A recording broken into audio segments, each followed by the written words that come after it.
Assalamualaikum warahmatullahi wabarakatuh. Perkenalkan, nama saya Zara Alfia Maharani dengan NPM 2459201118 dari kelas 3B. Nah, di sini saya akan mendemonstrasikan sistem yang saya buat, yaitu sistem penggajian karyawan. Langsung saja. Baik, langsung saja di sini saya akan menjelaskan apa sih itu sistem penggajian karyawan dan langkah kerjanya. Nah, manajemen penggajian itu merupakan salah satu aspek krusial dalam operasional perusahaan. Jadi, kadang proses penggajian manual itu seringkali memakan waktu, rentan terhadap kesalahan perhitungan, dan kadang kurang efisien dalam pencatatan. Jadi, semakin kompleks komponen gaji, seperti gaji pokok, tunggangan, potongan, lembur, dan lain-lain, jadi kebutuhan akan sistem otomatis yang akurat itu dan lebih efisien menjadi lebih sangat penting. Nah, untuk sistem penggajian berbasis digital itu dapat membantu perusahaan mengelola data karyawan, menghitung gaji secara otomatis, dan menghasilkan slip gaji yang lebih mudah, akurat, dan transparan. Nah, tujuan membuat sistem penggajian ini untuk pertama, untuk mempermudah manajemen penggajian. Jadi, kita menyediakan platform yang intuitif bagi HR atau manajer untuk mengelola data karyawan, komponen gaji, dan proses penggajian secara keseluruhan. Kedua, untuk meningkatkan akurasi perhitungan. Jadi, mengurangi kesalahan perhitungan gaji yang sering terjadi pada sistem manual dengan otomatisasi proses. Yang selanjutnya, ketiga, untuk meningkatkan efisiensi, yang dimana kita mempercepat proses penggajian dan pembuatan slip gaji. Jadi, menghemat waktu dan sumber daya. Selanjutnya, yaitu untuk menyediakan informasi transparan. Nah, kita memberikan karyawan akses yang jelas dan transparan terhadap detail perhitungan gaji melalui slip gaji digital. Nah, yang terakhir itu untuk menerapkan konsep OOP. Kita mengimplementasikan konsep-konsep kayak Object Oriented Programming atau disebut dengan OOP dalam perancangan dan pengembangan sistem untuk menghasilkan kode yang modular dan mudah dipelihara dan juga scalable. Nah, untuk konsep OOP yang digunakan, nah di sini ada kelas dan objek, yang dimana kelas itu merupakan cetakan yang mendefinisikan atribut dan perilaku. Nah, jadi dalam kode kita itu terdapat kelas karyawan, karyawan tetap, karyawan kontrak, slip gaji, dan sistem penggajian. Nah, untuk objek itu kayak instansi nyata dari kelas. Kayak contohnya, di sini untuk karyawan satu itu ada karyawan tetap. Nah, karyawan tetap itu merupakan sebuah objek dari kelas karyawan. Nah, di mana karyawan tetap ini memiliki atribut seperti ID dan nama. Nah, di sini ada inheritansi atau perwarisan. Nah, di mana konsepnya ini kayak subclass mewarisi atribut dan metode dari subclass yang menggunakan fungsi super. Nah, penerapannya yang dimana karyawan merupakan subclass menyediakan atribut dasar seperti ID, nama, dan posisi.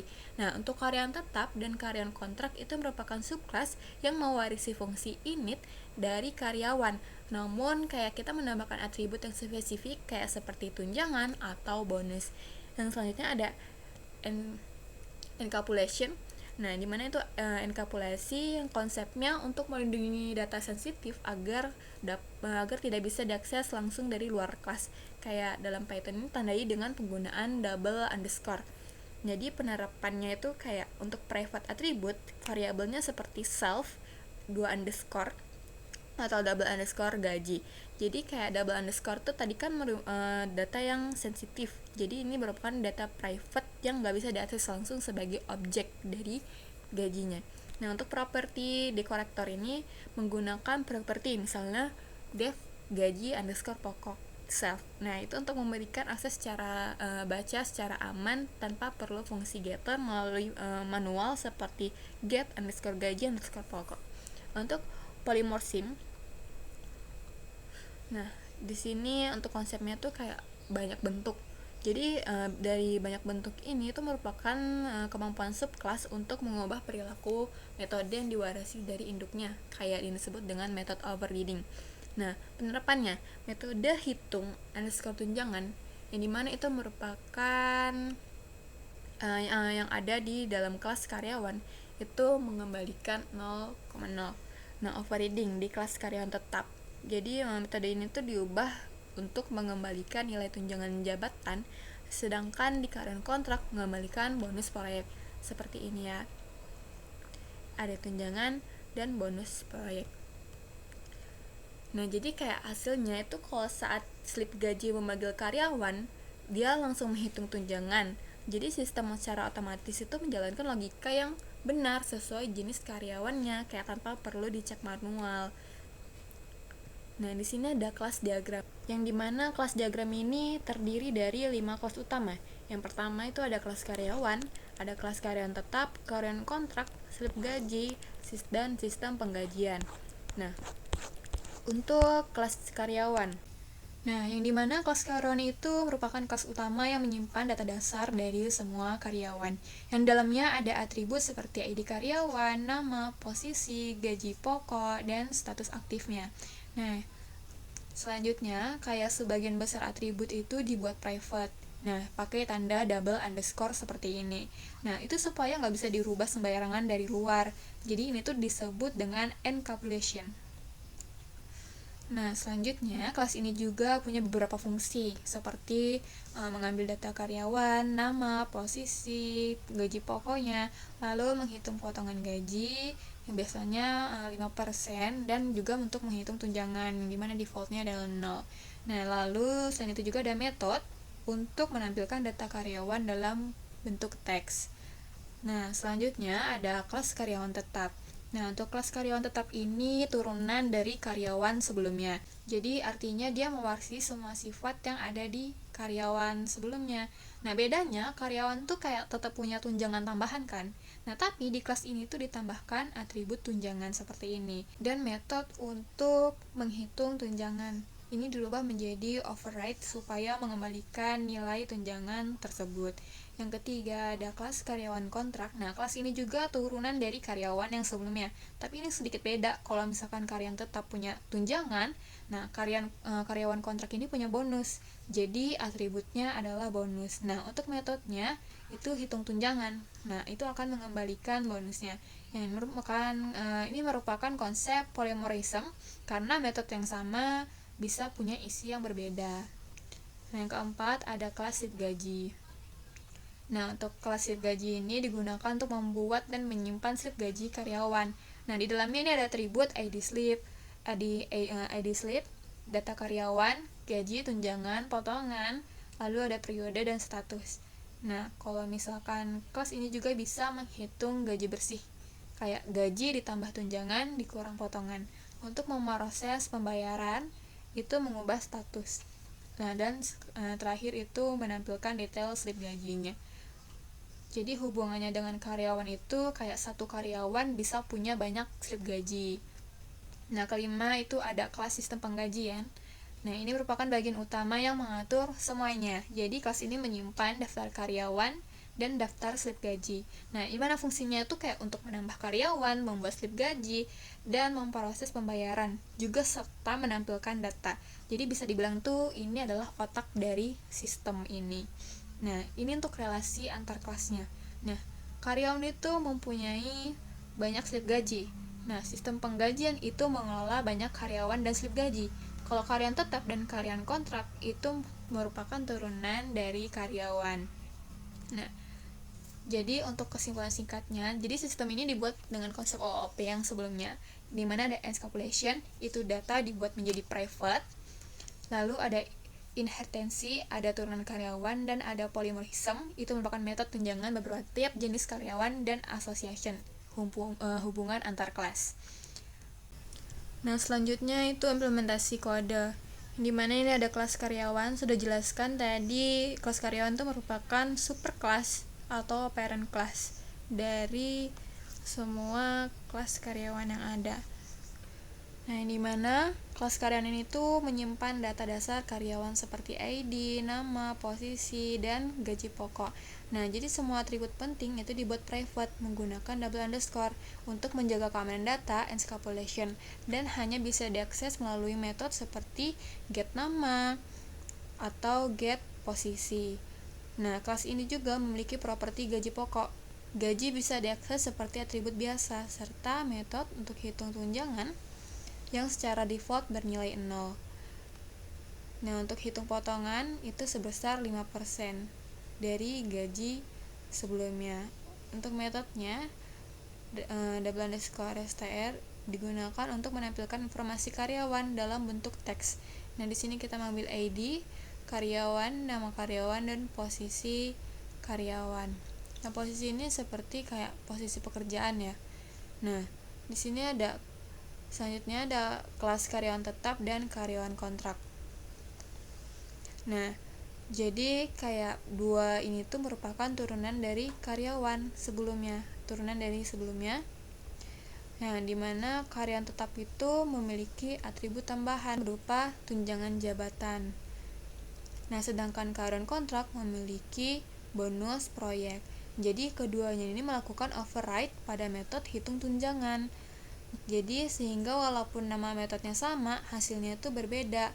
Itu dinamakan polymorphism.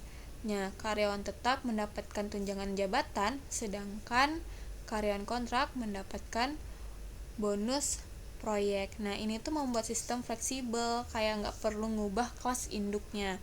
Nah, kemudian di sini ada kelas slip gaji.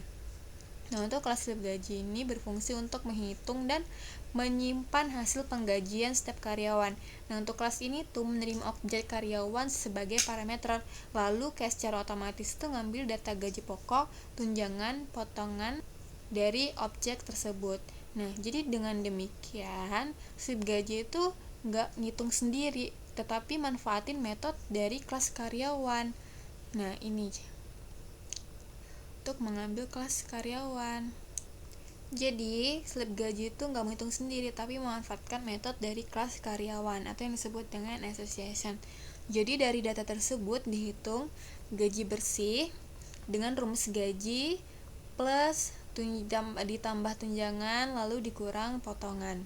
Jadi, rumusnya tadi gaji ditambah tunjangan lalu dikurang potongannya. Jadi kelas ini juga tuh kayak punya status pembayaran yang awalnya pending lalu bisa berubah menjadi lunas melalui metode proses pembayaran serta metode get details.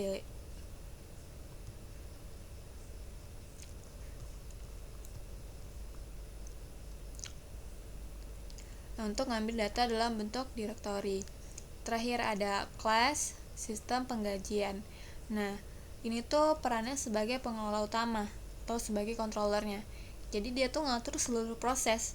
Nah, kelas ini tuh kayak nyimpan data karyawan, slip gaji dalam bentuk dictionary. Nah, metode untuk tambah karyawan ini digunakan untuk menambahkan karyawan ke sistem dengan pengecekan agar tidak ada ID yang duplikat. Nah, untuk metode buat slip gaji, nah itu tuh kayak untuk membuat slip gaji gaji berdasarkan ID karyawan dan periode tertentu. Jadi kayak menghasilkan ID slip otomatis gitu.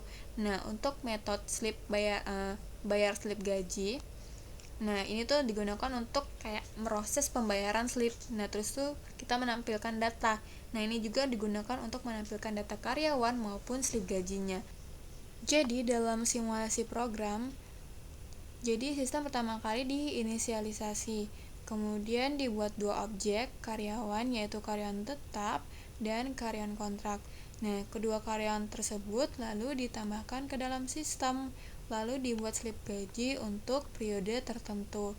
Nah, saat slip gaji dibuat, kayak sistem tuh secara otomatis tuh ngitung gaji bersih berdasarkan jenis karyawannya. Nah, gimana secara ngitung gaji bersih karyawannya? Yang dimana tadi gaji dikurang dengan potongan. Nah, tadi kan potongannya 5%, berarti 5% dikali di sini berapa? 8 juta. Nah, itu nanti akan muncul potongannya, lalu ditambahin dengan tunjangan atau bonusnya. Nah, itu cara menghitung gaji bersih berdasarkan jenis karyawannya. Nah, setelah itu data slip itu ditampilkan dengan status pending. Nah, lalu dilakukan proses pembayaran untuk salah satu slip sehingga statusnya berubah menjadi lunas seperti ini. Nah, di sini sistem bayar slip gaji dengan slip kode 001 berarti untuk slip pertama. Ini biasanya akan muncul Zara slip pertamanya. Nah, ini akan terbentuk, dia akan langsung terbayar, langsung ada notifikasi langsung ya intinya ini tandanya sudah terbayar. Nah, Lalu terakhir, kayak sistem ditampilkan kembali seluruh data karyawan dan slip gaji itu menunjukkan hasil akhirnya. Nah, ini yang pertama. Nah, ini adalah outputnya nih. Nah, registrasi karyawan. Karyawan Zahra ditambahkan, Andi ditambahkan. Nah, ini yang tadi ya, yang ini. Nah, selanjutnya membuat slip gaji. Nah, ini slip gaji dibuat nih dengan kode ID karyawan yang ke-001 per tanggal Mei 2006. Dia akan membuat slip otomatis 001 dan 002 bernama Andi. Nah, untuk daftar slipnya. Nah, di sini itu untuk perhitungan gaji bersihnya tadi, yang dimana menunjukkan hasil bahwa setelah perhitungan yang tadi, Zara gaji bersih mendapatkan 9.100.000 dan untuk Andi mendapatkan 6.200.000. Nah, untuk proses pembayaran, nah tadi karena dia memulakan kode slip gaji 001 itu mewakili dari karyawan bernama Zahra. Nah, dia berhasil dibayarkan karena dia sudah melakukan proses pembayarannya. Maksudnya daftar karyawan. Tadi kan selanjutnya yang terakhir menampilkan hasil akhir ya. Nah, itu ada karyawan tetap dengan ID K001 bernama Zahra, posisinya sebagai backend developer dengan tunjangan jabatan 1.500.000. Nah, selanjutnya ada karyawan kontrak dengan ID K002 bernama Andy, posisinya sebagai UX designer, bentuk bonus proyeknya itu ada 500.000. Dan di sini tulis nih daftar slipnya. Slip ID dengan slip SLIP dengan slip 0001. Nah, karyawan bernama Zahra sebagai backend developer dengan gaji bersih 9.100.000, 100-nya lunas. Nah, ini sudah terbayarkan. Nah, untuk slip gaji dengan ID slip 002 bernama Andi untuk sebagai UX designer dengan gaji bersih 6.200.000, itu statusnya masih pending karena dia belum dimasukin ke sini. Kalau misalkan dia dimasukin ke sini seperti ini, slip 002 kita running. Nah, berarti Andi berhasil dibayarkan. Berarti sama-sama sudah dibayarkan gajinya. Nah, selanjutnya kesimpulannya. Nah, jadi kesimpulannya kayak melalui implementasi sistem penggajian karyawan juga ini, kayak kita mendapatkan pembelajaran penting mengenai OOP dan perancangan sistem yang telah diperoleh. Yang pertama, ada modularitas kode. Jadi di sini tuh menampilkan pemisahan fungsional ke dalam kelas yang berbeda, kayak karyawan tadi, slip gaji, dan sistem penggajian. Nah, itu tuh membuat kayak kodenya lebih terstruktur ya tadi, terus mudah dibaca juga dan mudah dipahami. Nah, setiap kelas juga tuh kayak memiliki tanggung jawabnya sendiri. Nah, yang kedua, penerapan konsep OOP-nya. Jadi kayak konsep yang seperti enskapulasi, pewarisan, dan polymorfisme itu berhasil diterapkan kan tadi untuk meningkatkan reusability, keamanan data, dan fleksibilitas sistem. Nah, selanjutnya ada enskapulasi. Enkapsulasi itu untuk melindungi data internal objek, kayak misalnya gaji pokok tadi. Terus pewarisan itu mungkin perluasan fungsional. Nah, kelas karyawan tetap dan kelas karyawan kontrak. Nah, dan polimorfisme itu memberikan kemampuan bagi objek dari kelas yang berbeda untuk merespon di metode yang sama. Misalnya kayak untuk hitung tunjangan tadi dengan cara yang seperti tadi ya. Selanjutnya manajemen data sederhana. Jadi penggunaan kamus di kelas sistem penggajian untuk menyimpan daftar objek karyawan, slip gaji itu kayak nunjukin cara sederhana untuk mengelola kemampuan data dalam memori. Nah, selanjutnya kita mengatur alur bisnis. Jadi kayak kita memahami tentang alur proses penggajian, kayak mulai dari penambahan karyawan, perhitungan komponen gaji, kayak selanjutnya hingga pembuatan dan pembayaran slip gaji, yang kayak sangat penting dalam merancang metode kelas. Nah, sini juga ada kendalanya. Yang pertama, validasi waktu dan periode gaji itu belum diimplementasikan karena yang implementasi saat ini tuh kayak mengasumsikan periode gaji yang sederhana aja. Nah, yang pasti kita butuh sistem yang lebih canggih lagi nantinya untuk dikembangin. Maksudnya untuk komponen gaji dinamis. Jadi kayak sistem ini tuh menggunakan tunjangan dan potongan yang sederhana juga kan. Jadi kayak aplikasi yang real itu kan membutuhin manajemen komponen gaji yang lebih dinamis. Kayak misalkan ada tunjangan makan, transport, PPh 2K1, BPJS, dan lain-lain. Nah, itu juga kan bisa berubah-ubah tuh. Nah itu juga sistemnya harus di ini lagi. Nah sebenarnya ada persistensi data. Jadi kayak data yang dibuat simulasi ini tuh kayak cuman tersimpan dalam program yang berjalan aja dalam memori. Nah untuk aplikasi realnya tuh kayak harus disimpan permanen di basis data seperti menggunakan MySQL dan lain-lain. Supaya nggak hilang setelah program dimatikan. Kan kalau misalkan menggunakannya kan setelah dimatikan langsung hilang ya, kecuali kalau misalkan di running kembali. Nah selanjutnya ada antarmuka pengguna. Jadi kayak sistem ini kan cuma berbasis konsol aja. Jadi kayak kita juga kalau misalkan aplikasi yang real itu kan pasti bakal membutuhkan kayak desain GUI atau antarmuka web untuk interaksi yang lebih baik dengan pengguna. Nah selanjutnya untuk penanganan error lanjutan. Nah di sini tuh kayak masih dasar. Contohnya tuh kayak validasi input pengguna, penanganan kasus edgy, misalnya kayak gaji negatif itu perlu ditingkatin. Untuk fitur tambahannya, nah seperti laporan penggajian, integrasi dengan sistem absensi, histori gaji atau perhitungan pajak yang lebih kompleks misalnya belum diimplementasikan di sini. Untuk skalabilitasnya, nah di sini jumlah kawannya untuk jumlah karyawan yang sangat besar, terus struktur data yang algoritma itu mungkin perlu dioptimalkan untuk performa yang lebih baik. Di sini kita cuma menggunakan dua contoh karyawan aja. Nah untuk yang lebih banyaknya berarti butuh struktur yang lebih panjang lagi. Nah mungkin cukup sekian penjelasan dari saya. Nah itu tadi merupakan alur kerja sistem penggajian karyawan yang sederhana dari saya sendiri. Nah mungkin di sini saya akan mengundurkan diri. Terima kasih. Wassalamualaikum warahmatullahi wabarakatuh.